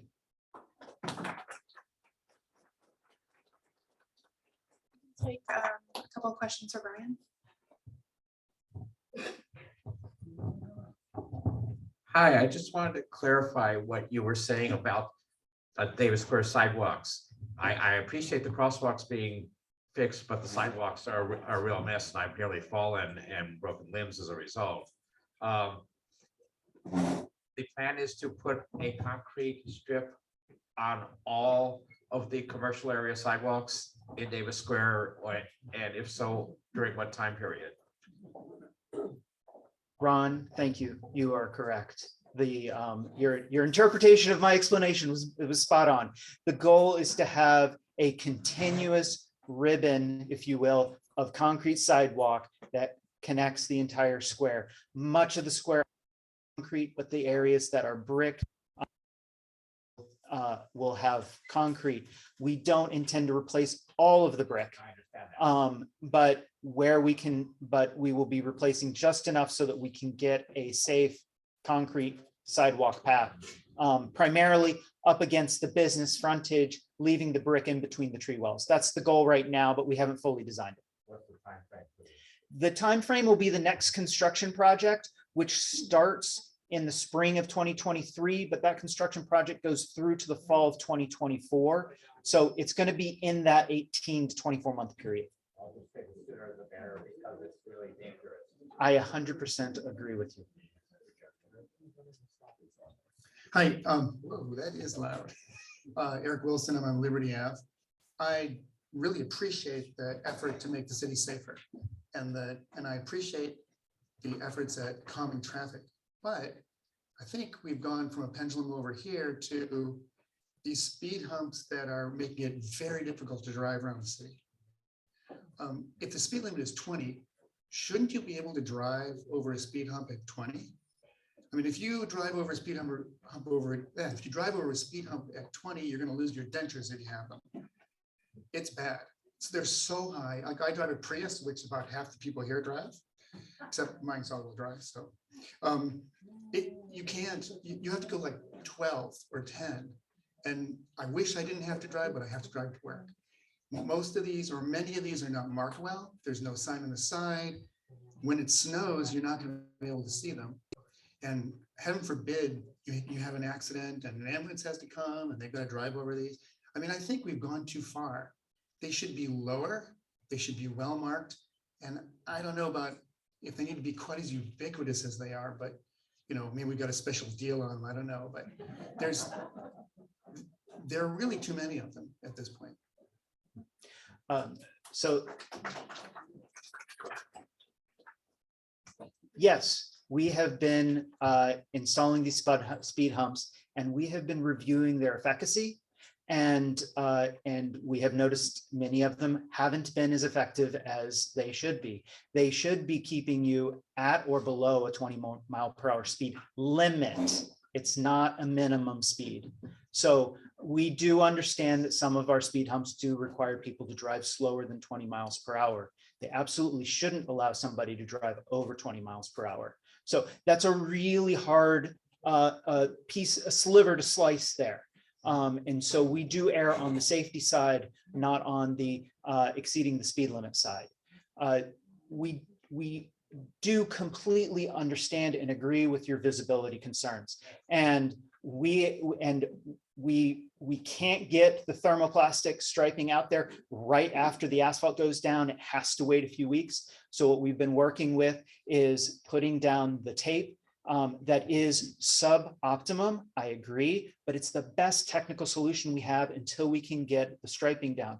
Our strong goal right now is to get the thermoplastic down before the winter snow comes in so that we have those arrows. We will also be putting down yellow paint, and actually our mayor, when she was a councilor, recommended this to us, and we did it on Powder House Boulevard, and we believe that it's been pretty effective. So we're going to be putting down yellow, but probably not until the spring season. But first, we're needing to get all of the crosswalks striped, and then the second priority is get all the speed humps striped with the arrows. We have just gone out last week to put up signage on all, if not almost all, of the speed humps that have been installed this year. Well, I don't want to belabor this too much more, but just another 10 seconds or so. They just redid the one around the block from me on Kidder, and it's still too high. I actually so I'm a quality engineer, so I couldn't help myself. I went and drove over it a bunch of times at different speeds to test it. The highest I could drive over it without risking damage to my car was 14. I realize that I'm not required to drive at 20, but if you're driving at, say, 18 and you hit one of these, it shouldn't be something that you have to tell everybody at work about and then get your car fixed. I have a Taylor question. Harriet? My Yeah, I'll repeat your question. Victoria, can you let Harriet go first? my question is, how far is each speed bump from a pedestrian crosswalk? Because if somebody is going 20 miles an hour, it takes a certain distance to slow your car down. And as a blind pedestrian, what can I tell you? I live on the corner of Buena Vista and Meacham, and people come whipping around that corner like nobody's business. I've even had my foot driven over. For some reason, I don't know if our guardian angels, it didn't break any bones. So I'll repeat the first half of her question for those online. She asked, how far apart are the speed humps and how far away from a crosswalk are the speed humps? We try to space them out at approximately every 500 feet. Research has shown that 500 feet is the optimum dimension to keep people driving at a safe speed for the entire corridor. Brad, if I got that dimension, okay, good. I got the thumbs up. So that's the first piece. The second piece is that we try to put them relatively close to crosswalks, but we have to pay attention to one-way traffic and we can't put them right at the crosswalk.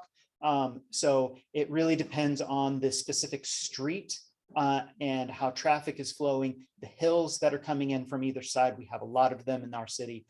So there's a lot of pieces. So there's not a simple answer there. Hi, Brian. My name's Mark Robart. I wanted to say that I actually appreciate the speed bumps on Morrison because that was a thoroughfare. I have another concern. I've been coming to these meetings for over a decade. Our neighborhood floods fairly frequently. I've written to all of you many times. The sewage is not just flowing into our rivers, it's flowing into our streets when it floods. And there's been promises. I'm encouraged that you said the plan on Morrison might happen.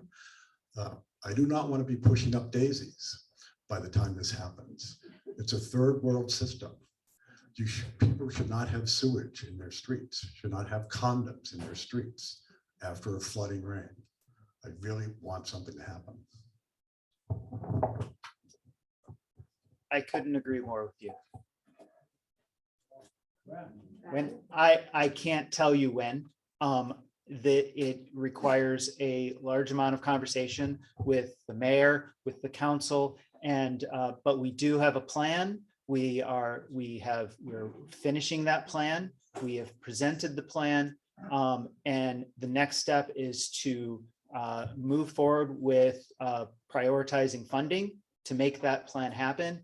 Then we have to go into design. To be honest, design is about a year to 18-month process, and then construction is another 2 years after that. So the The absolute fastest, frankly, is going to be probably about 5 years. And I don't want to pretend that it could be faster. That's too long. Yep. It should not be sewage in the streets.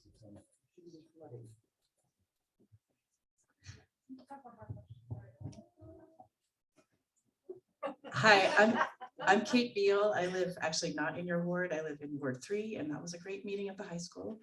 This is a totally different meeting, which I appreciate. It's nice that different things are being covered in each ward. I am married to a business owner in Davis Square, to Dragon Pizza, Charlie Red. So thank you all for supporting us. And you have no idea how many other families are supported or employed there.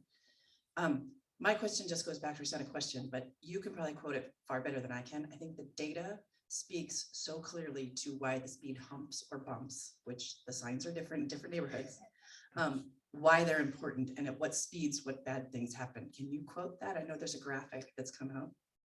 Yes, and actually I'm gonna try and Brad can correct me. If I recall correctly, at anything over 15 miles an hour, a collision is, I think, over 50% likely to be fatal. Brad, do you want to? 90% live when struck at 20 miles per hour. 50% live when struck at 30 miles per hour. 90% die when struck at 40 miles per hour. Speed is the thing. Speed is the thing. Thank you, Brad. Sorry, Brian, one more question. And then we're gonna, just to be respectful of everybody's time, we'll move on to the next. Thank you. Hi, Haley Garment. I live in Davis Square. I actually just bought an apartment there, and so does my neighbor. And this sort of intersects with the parking situation. Due to the safety improvements along Holland Street, now there's 0 parking along the entire sort of little island north of Davis Square, which is fine. But now there's also no loading zone at all. So we moved there, and now there's 0 loading zone. We have a car, we park it elsewhere. I work at the T, and I bought the apartment because it's next to the T, but now there's just no way to load my baby, my elderly parents, my vacation, nothing. And that's not to speak for the business owners on the street as well. Have there been engineering solutions considered to add loading zones, to add perhaps parking spaces for people who find that their parking that they needed is now gone? Because it seems like there's no space for some reason on the street existing, but we were hoping maybe there is an engineering solution that could be explored. Unfortunately, the design that we came up with mobility really results in what we see out there today. There isn't any more space that we can find anywhere. All the rest of the space that we have available is private property, which we don't have the availability to take for that purpose. I could speak to you afterwards on specific solutions, because I can't quite identify precisely where you're living. But the need to have a safe corridor for all users does sometimes conflict with having convenient access to loading and parking. But you're ignoring the safety issue in that statement, right? The loading is a safety issue. Right? Right now, there is no continuous loading on that block, which means that whoever is unloading, particularly for the businesses, have to cross Holland in order to be in a legal loading zone. Could you hear me? Yes, I could hear you, and I'm not. It's actually a safety issue. Okay, so I'm going to remind people that parking in the city of Somerville is not guaranteed at any particular location. We have many, many, many streets in the city. Holland is only but one of them that only has parking on one side of the street. That is why we prioritize making pedestrian safety, crossing our streets as much as we possibly can. The proper place to load and unload is in the assigned and dedicated spaces for those purposes. And yes, sometimes that is located on the other side of the street from you. Thank you, Brian. Brian and Brad will be here, so if you have additional questions, please feel free to approach them.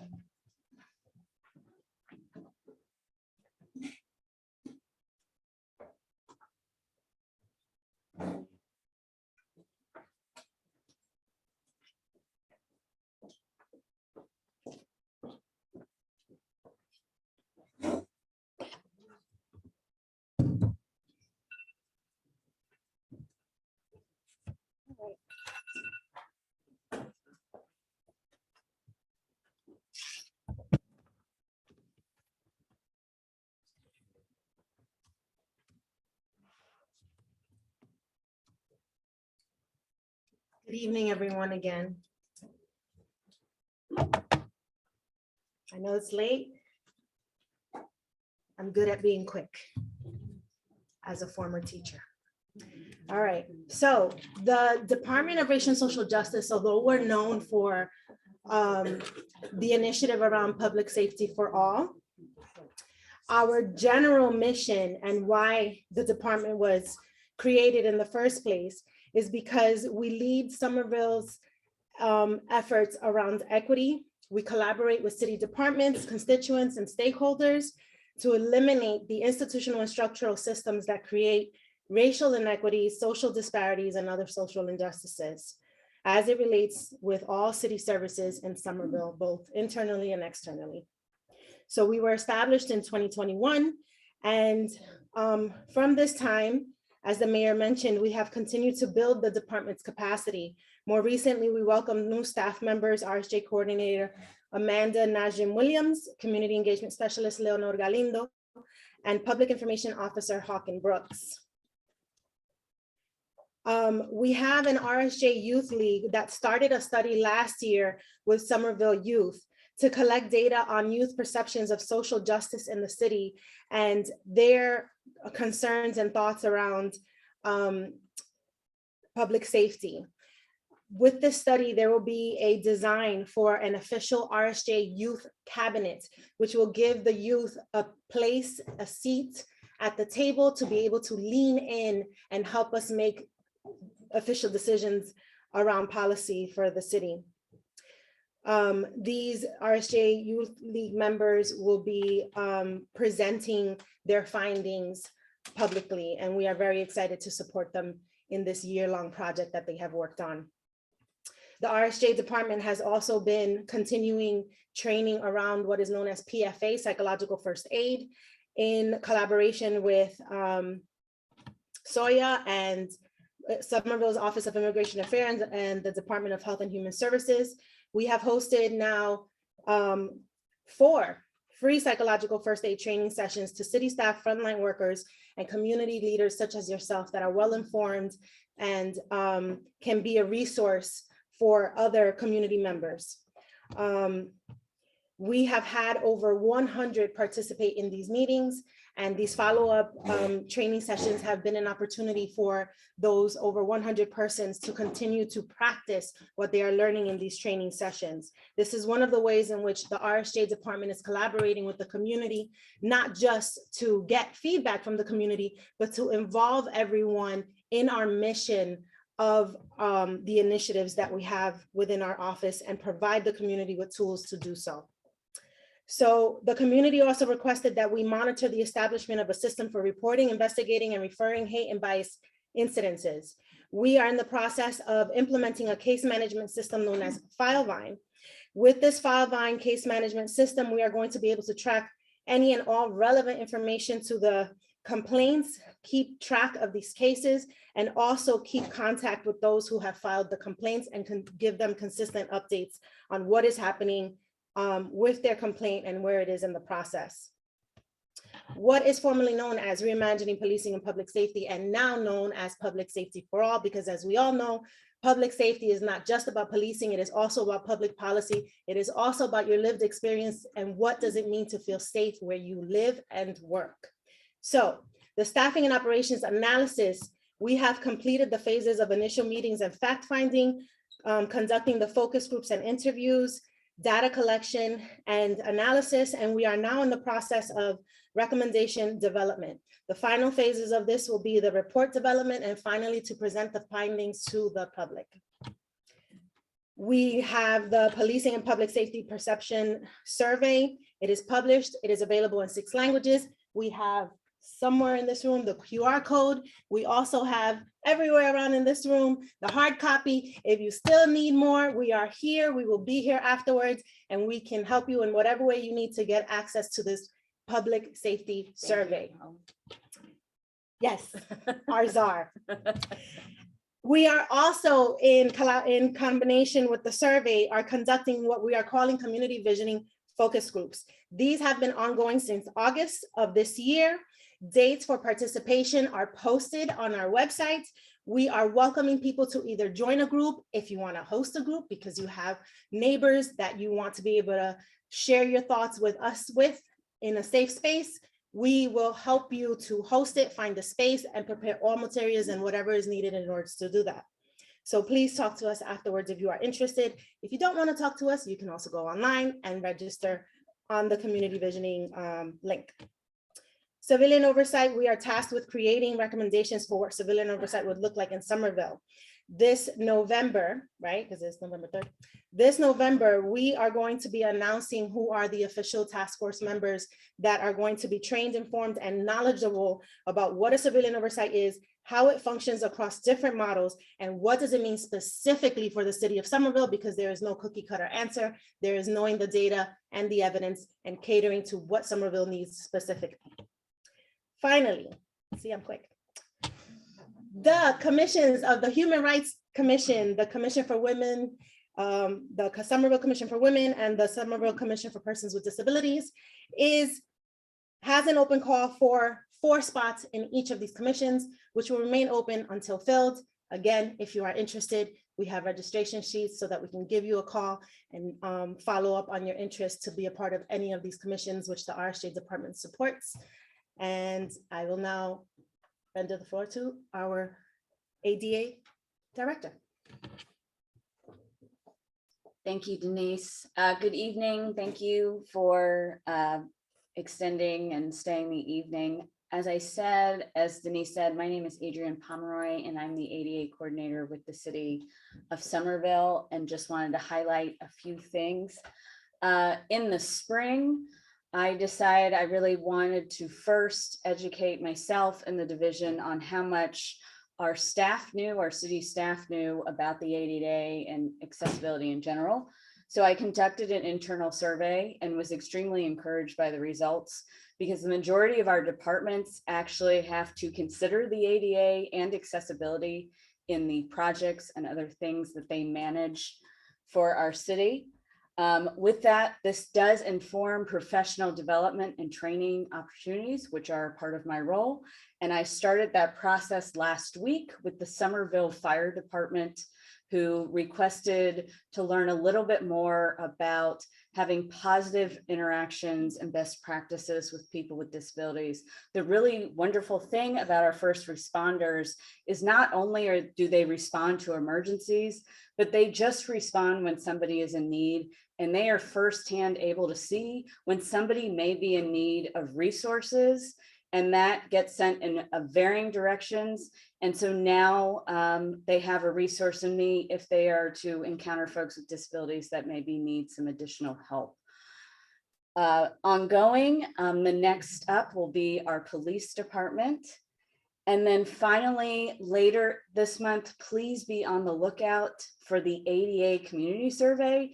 This is a chance where you and the other folks that live, work, and play in Somerville get to tell the division more about their ADA and accessibility experiences, concerns, and any other feedback you want to give. And I look forward to looking at that data and learning more about your experiences. Like my colleagues, I am here to talk to you and answer questions after this.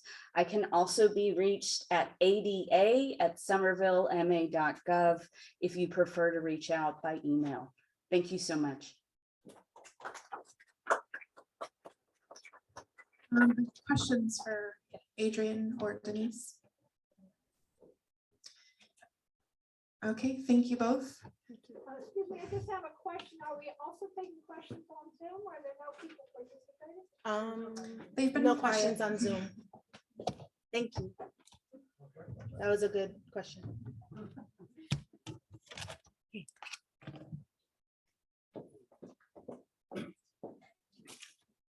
Good evening. Can everyone hear me? Okay.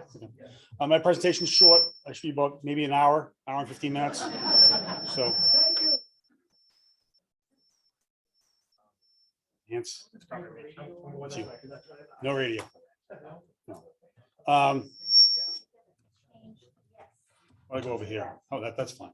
My name's Jim Donovan, like it was introduced originally. I've been with the police department for going on 22 years. I'm currently assigned as a patrol captain. I've been the patrol captain for about 6 years now, with the department for almost 22 years. Like I said, I've been in every department within the police department, with the exception of the traffic bureau. I've never had the pleasure of being out there writing citations with the traffic bureau, but I've been in every other department. I'm glad as a representative from Dragon Pizza here tonight. If you can try anything in Davis Square, maple bacon pizza. I have 3 favorite things: pizza, sugar, and bacon. Don't tell me what. Phenomenal pizza. I love it. I'll be here to take questions after. I'll stay here for as long as people want. If you don't have a question today and you think of something, my office is in Teal Square, right next to the muffin shop. Knock on my door. I'm usually there in the mornings. I usually try to get around 7:15, and then I stay till mid-morning, and I start my meetings or whatnot, or whatever I have to do administratively. But I always welcome company. The muffin shop's next door, and I've been known to buy a coffee if you have a question. So please stop in. As far as police updates, like I said, I'll go through them almost as quick as Director Melina Capers, and then I'll take some questions individually so everyone can take off if they want. But as far as police updates, Jack Connolly talked about our community police officers. Yes, one time we did have a number of community police officers, was 14, fell to 7. Most recently, we've disbanded our community policing unit due to staffing. Right now, our staffing is at pretty much an all-time low. There is a staffing study going on in the police department, and we're hoping the results of that staffing study will allow us more personnel to re-implement that community policing unit or something akin to it. We're not opposed to change, but we definitely see a need for our community police officers in your neighborhoods. Student resource officers, that's been a big subject. Initially, all our student resource officers were removed from our schools.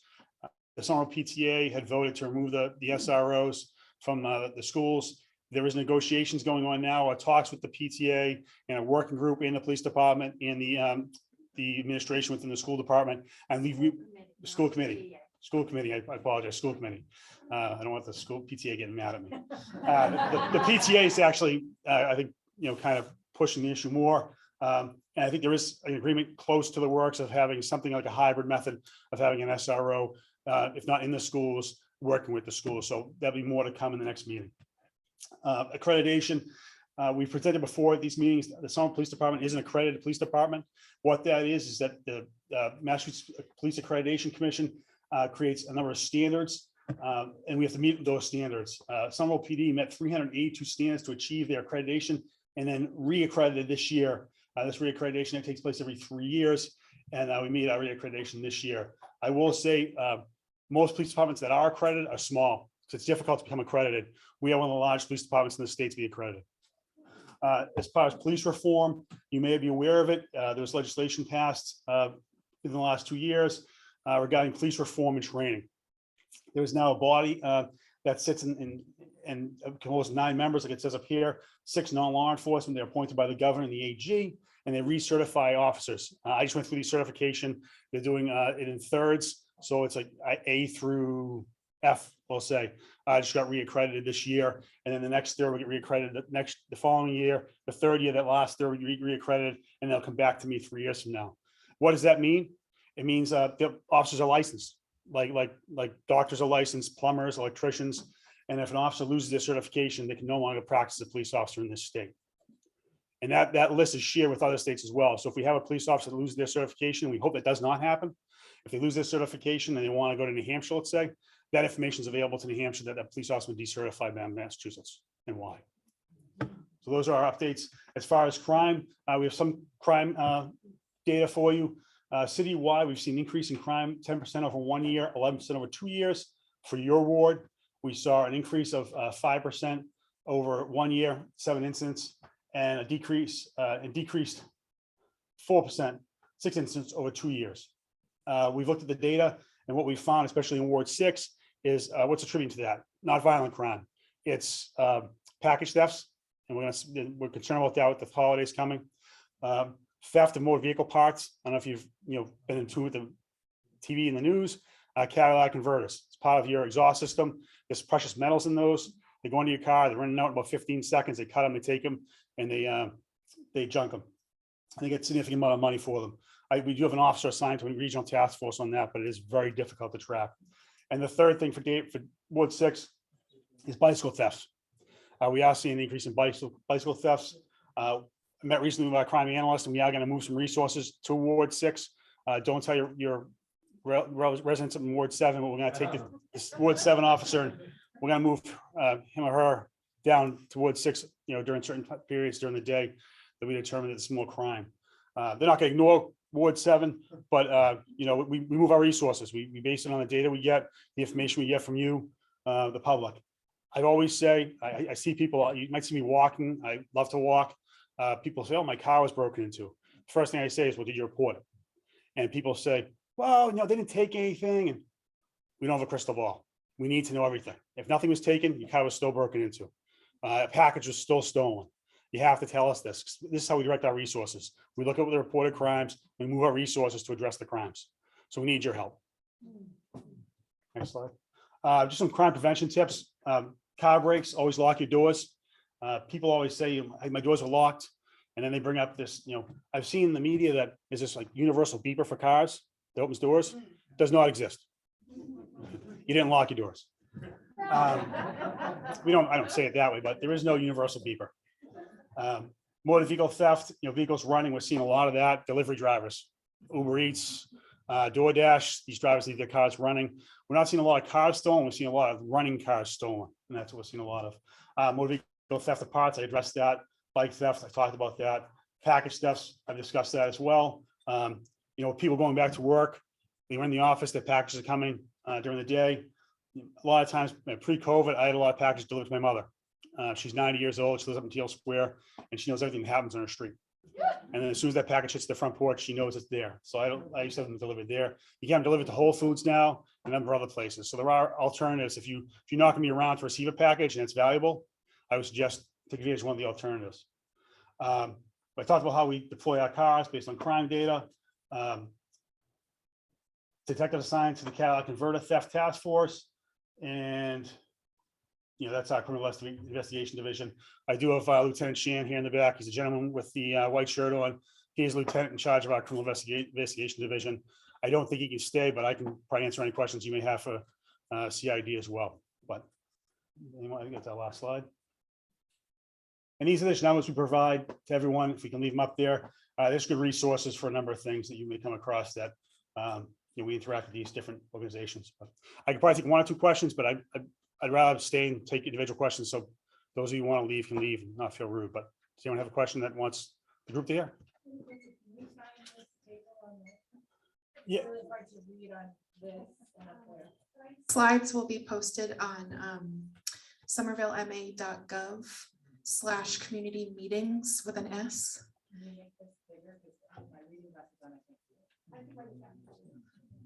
No, I'm saying the actual slides. Oh, yeah, no, they'll be full size.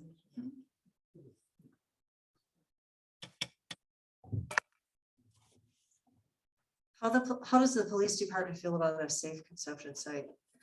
Given that the drugs are still illegal, like, are you guys going to be running after people until they get inside the safe consumption site? You have to walk away. What's the police view on that? And also maybe from the fire department, since you have to respond to emergency requests. I know from the police department, we haven't necessarily, it's such infancy right now. I've been on the meetings, on the Zoom meetings, listening to it. So I don't think we really, collaborate as a command staff, but I will say anything that reduces harm reduction and harm to our community is a worthwhile venture to look at and explore. We've talked about, needles and caps being found in Davis Square. We're not going to arrest our way out of this problem.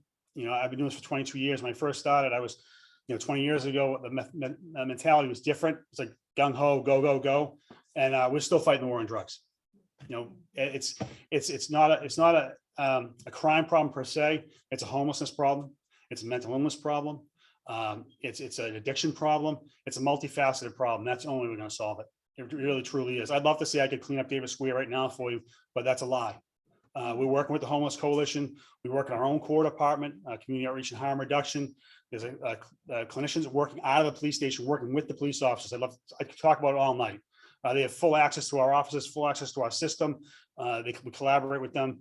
They've been out here with us at Davis Square. We formed relationships, so we know who's who, what they're doing, where they're living, if they're living somewhere, and most importantly, Health and Human Services. We work with them as well. So it's not an easy solution, but like I said, it's a solution that's going to take a team. It really is, because it's been around for 20 years I've been here.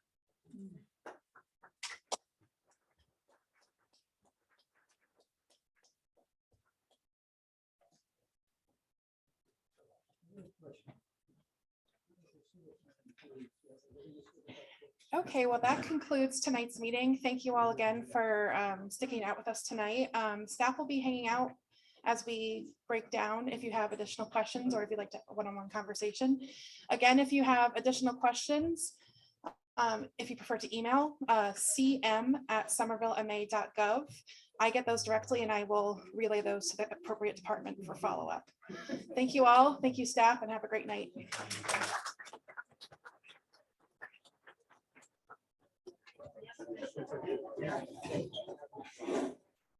I